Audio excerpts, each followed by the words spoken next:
Rasulullah sallallahu alaihi wasallam, man ata'ani dakhala al-jannah wa man 'asani faqad aba. Yang kami hormati para ulama, Pak Bupati yang sangat istimewa betul hari ini, Masya Allah. Yang kami hormati para hadirin, para hadirat.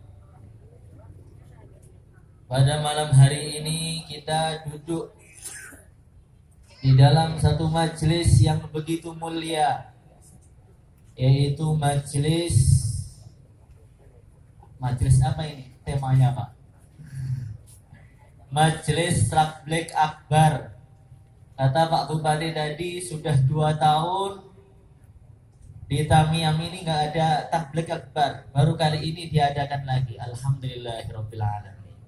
Jadi Nabi Ibrahim dulu beliau nggak minta istri tapi minta anak yang soleh.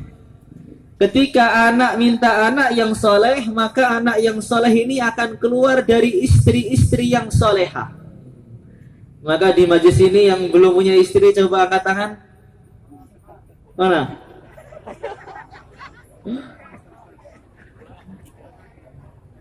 Semua yang kiri belum semua ini. Bagaimana kita doa sejak awal, doanya bagaimana? Rabbi habli minas salihin. Ya Allah, minta anak yang soleh ya Allah. Nanti Allah akan beri dia bonus juga istri yang solehah. Hadirin yang dimuliakan oleh Allah Subhanahu wa taala, Nabi Ibrahim itu gak henti-hentinya doa, Rabbi habli minas salihin.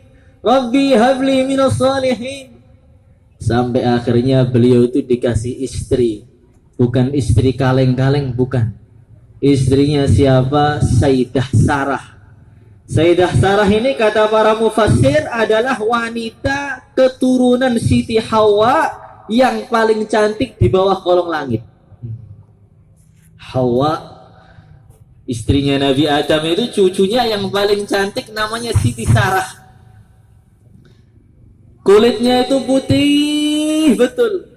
Saking putihnya sampai kalau beliau minum itu aliran airnya tampak dari luar. Ada nggak wanita zaman sekarang yang putihnya seperti itu? Siti Sarah itu keringetnya wangi. Sampai kalau beliau itu melewati lorong-lorong, sekali lewat bau wanginya seminggu belum hilang.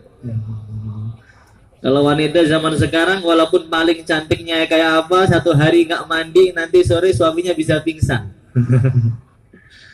Siti Sarah itu Masya Allah bukan hanya putih. Katanya para mufassir, itu putihnya sampai memantulkan cahaya.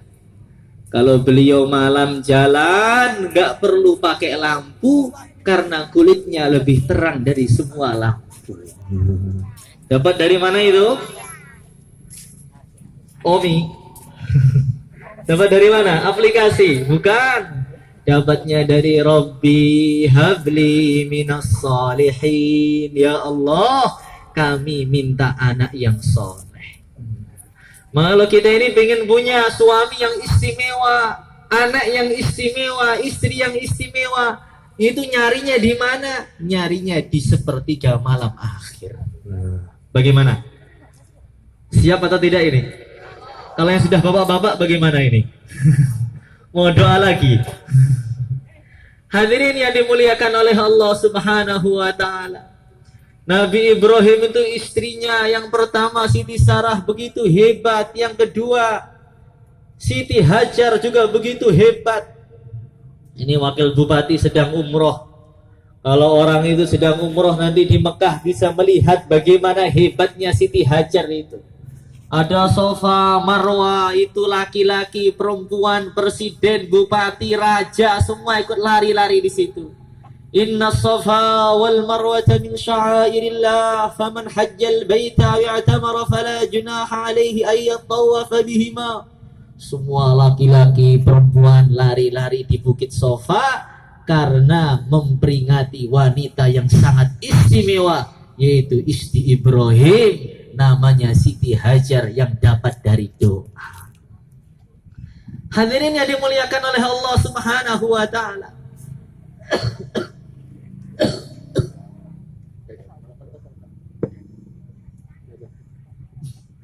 Memang agak batuk dikit biasa. Hadirin yang dimuliakan oleh Allah Subhanahu wa taala, cucu-cucu beliau juga menjadi orang-orang yang hebat. Ada cucunya namanya Nabi Sulaiman. Nabi Sulaiman itu doa kepada Allah, Rabbi habli mulkan la yanbaghi li ahadin min ba'di. Ya Allah, saya minta satu kerajaan yang tidak akan pernah Engkau berikan kepada siapapun setelah saya. Jadi kerajaannya itu nggak bisa disaingi oleh siapapun, presiden manapun sampai hari kiamat. Sampai ketika Rasulullah Shallallahu Alaihi Wasallam ditawari oleh malaikat Jibril, wahai Muhammad, Rasulullah Shallallahu Alaihi Wasallam, kamu ingin menjadi seorang nabi yang raja atau nabi yang hamba? Maka Nabi Muhammad itu diam sejenak. Beliau mengatakan, kalau saya pengen jadi nabi yang raja, tentu kerajaan saya akan lebih hebat daripada kerajaan Nabi Sulaiman. Sedangkan Nabi Sulaiman sudah doa kepada Allah tidak boleh disaingi oleh siapapun. Sudahlah, saya pengen jadi nabi yang hamba saja. Jadi Nabi Allah Sulaiman alaihi salatu wassalam, kalau beliau duduk di singgasananya, itu kanan beliau ada 400 kursi, isinya itu jin semua. Setan, jin, ifrit, itu di samping kirinya, bukan kanan, kirinya. Jadi samping kiri ini semua, ini isinya jin-jin dan setan laknatullah alaih. Nabi Sulaiman, bukan saya, kalau di sini wali-wali semua ini, masya Allah. Nanti kalau di kanan beliau 400 itu menteri-menterinya isinya wali-wali, orang-orang sakti-sakti, 400 dari manusia, 400 manusia, 400 jin. Kalau Nabi Sulaiman sudah duduk di singgasananya, wa khusyira li Sulaiman juluduhu minal jinni wal insi wat thair fahum yuzaun. Kalau beliau duduk itu barisannya buat manusia semua. Ini manusia semua di sini. Kalau Nabi Sulaiman itu manusia, jin, kemudian binatang buas, binatang melata, atasnya itu burung-burung. Masya Allah. Sampai beliau itu perintahkan jin, hei jin, bikinkan untuk saya itu satu permadani yang mencukupi, besarnya itu seluruh pasukan saya cukup. Maka jin-jin itu bekerja keras, bikin permadani yang paling kuat, yang bisa cukup untuk Nabi Sulaiman dan seluruh pasukannya, manusianya, jinnya, binatangnya, semua cukup. Ketika sudah jadi, fasakharna lahur rih tajri bi amrihi rukha'an haitsu asab. Kemudian Nabi Sulaiman itu bersama seluruh pasukan yang jutaan tadi terbang. Jadi Nabi Sulaiman itu kalau terbang, bukan terbang sendiri, terbang dengan semua pasukannya yang nggak tahu jumlahnya itu berapa juta. Manusianya ikut terbang, jinnya ikut terbang, hewan-hewan ikut terbang, burung-burungnya ikut terbang. Ini keturunan Nabi Ibrahim alaihi salatu wassalam. Hebat atau enggak Nabi Ibrahim itu? Hadirin yang dimuliakan oleh Allah Subhanahu wa ta'ala. Sampai Nabi Ibrahim itu pengen datangkan singgasananya Bilqis itu. Ketika pengen datangkan, diadu antara manusia-manusia yang alim-alim, sekti-sekti tadi, dengan jin-jin itu masih hebat mana? Manusia yang hebat dengan jin yang hebat masih sakti mana? Kalau sekarang orang banyak datang ke pohon-pohon nyari kesaktian di pohon-pohon itu. Kalau Nabi Sulaiman itu diadu, manusia dengan jin masih hebat mana? Qala ya ayyuhal mala'u ayyukum ya'tini bi'arshiha qabla ayyatuni muslimin. Wahai orang-orang yang di kanan, wahai jin-jin yang di kiri, sekarang siapa di antara kalian yang bisa datangkan kerajaan Bilqis di Yaman sana, bawa ke Palestina sebelum dia datang ke sini tunduk kepada saya? Maka langsung angkat tangan, namanya Ifrit. Pernah jumpa dengan Ifrit atau belum?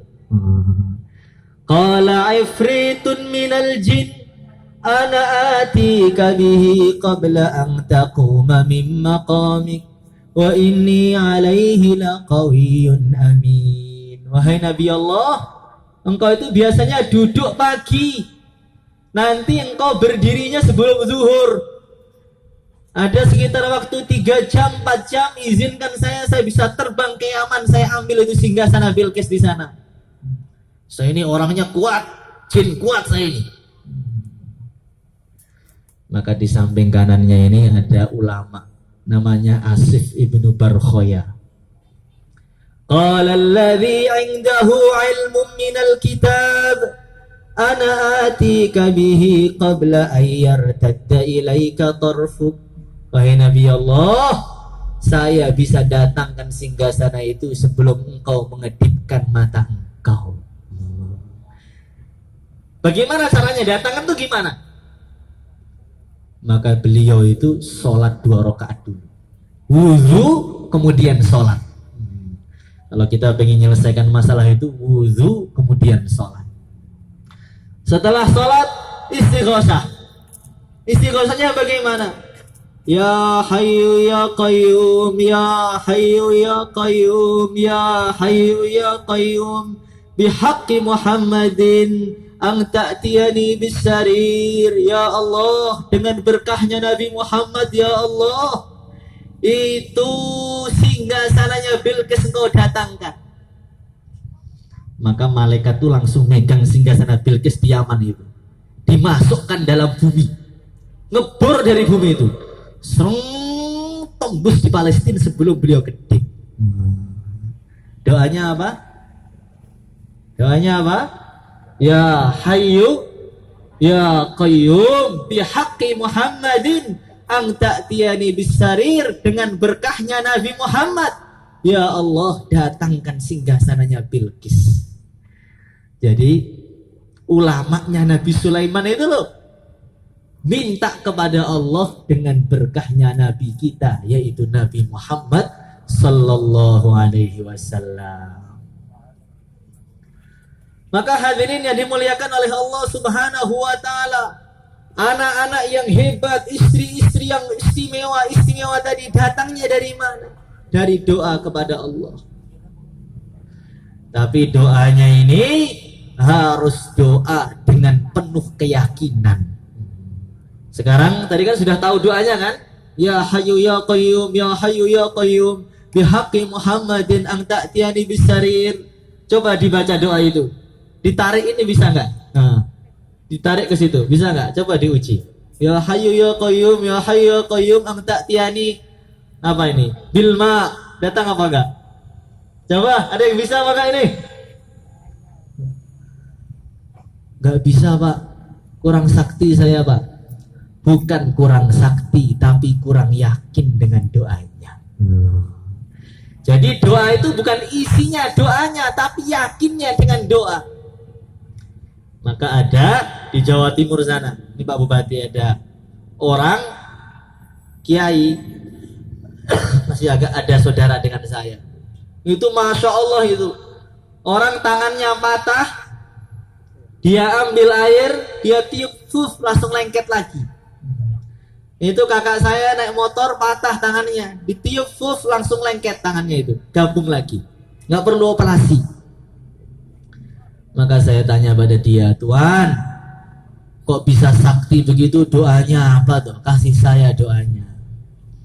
Maka dia bilang, doanya Al-Fatihah Gus. Al-Fatihah aja, iya, tapi yang yakin. Sayyidina Uwais Al-Qarani pakai Al-Fatihah saja sudah bisa jalan di atas lautan. Kalau kita Al-Fatihah bisa jalan di mana? Kita Al-Fatihah jalan di atas lautan, berani? Langsung tenggelam, besok disolati mayit. Kenapa seperti itu? Karena tidak yakin dengan doanya. Tapi kalau yang ada orang di sini yakin tadi, ya Hayyu ya Qayyum, yakin betul dari situ. Ang ta'tiyani bisarir, ini langsung pindah ke sana itu. Kalau yakin. Hadirin yang dimuliakan oleh Allah Subhanahu wa taala. Maka dalam doa itu yang pertama paling penting itu yakinnya seberapa. Setelah yakinnya seberapa, yang kedua dalam doa itu harus selalu berbaik sangka kepada Allah. Dalam Bukhari, dalam hadis Bukhari dikatakan Rasulullah SAW bersabda, Allah Subhanahu wa taala akan mengabulkan doa seorang hamba selagi hamba tadi belum mengatakan saya sudah doa tapi tidak dikabulkan oleh Allah. Kalau seorang hamba sudah mengatakan saya sudah doa Pak, sudah doa tapi nggak menang-menang, sudah doa tapi masalah nggak selesai.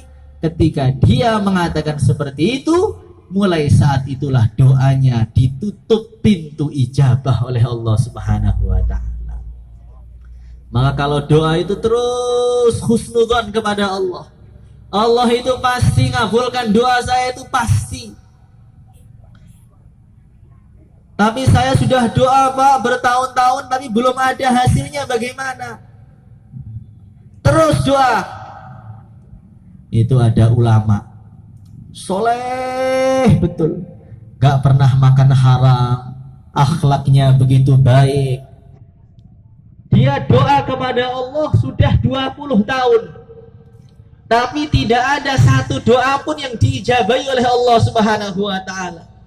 Doa tapi nggak diijabahi, doa lagi nggak diijabahi, doa lagi nggak diijabahi.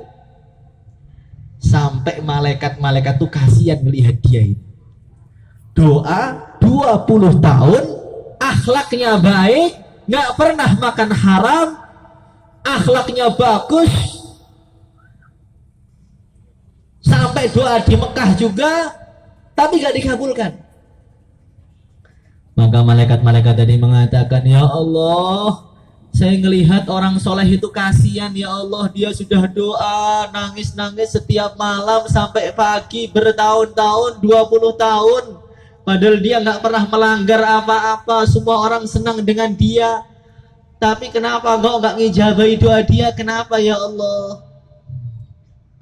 Maka Allah berfirman, malaikatku, saya ini nggak ngijabahi doa dia karena saya ini suka dengar suara dia. Nanti kalau saya ijabahi dia nggak mau doa lagi, sudah biar doa. Saya senang dengar suara dia merengek-rengek itu, senang, suaranya senang saya. Jadi kadang-kadang orang-orang yang doanya nggak makbul itu karena Allah suka dengar suara dia. Bagaimana? Cocok atau tidak ini? Jadi kalau kita doa pada Allah, kok belum makbul, Allah suka dengar suara kita. Jangan marah-marah. Hadirin yang dimuliakan oleh Allah Subhanahu wa taala. Doa dengan keyakinan, doa dengan baik sangka kepada Allah Subhanahu wa taala. Nabi Ibrahim alaihi salatu wasallam itu doa, Rabbana wa ba'ath fihim rasula. Ya Allah, Makkah al-Mukarramah itu engkau beri nabi gitu loh ya Allah. Setelah 1000 tahun dari doanya Nabi Ibrahim, Allah kirim Nabi Allah Musa alaihi salatu wasallam. Nabi dikirim bukan di Mekah. Setelah 2000 tahun Allah kirim Nabi Isa, tapi dikirim juga bukan di Mekah. Setelah 2500 tahun dari doanya Nabi Ibrahim, Allah baru kirim Rasulullah sallallahu alaihi wasallam, Nabi Muhammad sallallahu alaihi wasallam dikirim ke Makkah al-Mukarramah. Itu doanya Nabi, doanya Rasul Khalilullah, kekasih Allah, Nabi yang paling tinggi derajatnya nomor 2 setelah Nabi Muhammad SAW. Itu Allah tampakkan hasil doanya itu setelah 2500 tahun. Kadang-kadang kita itu kalau doa pengennya langsung.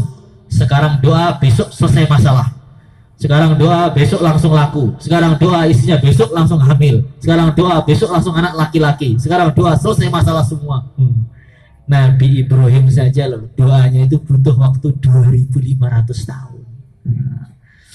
Hadirin yang dimuliakan oleh Allah Subhanahu wa taala, yang pertama, dari mana orang-orang anak soleh, istri solehah, keturunan yang hebat dari mana? Dari doa. Yang kedua, syarat syarat yang gak kalah pentingnya, yaitu dengan kita berakhlak baik dan tidak zalim. Wa idh ibtala Ibrahim rabbuhu bikalimatin fa'atammahun. Ketika Nabi Ibrahim itu dikasih ujian nyembelih anaknya, disembelih semua selesai, ini sempurnakan.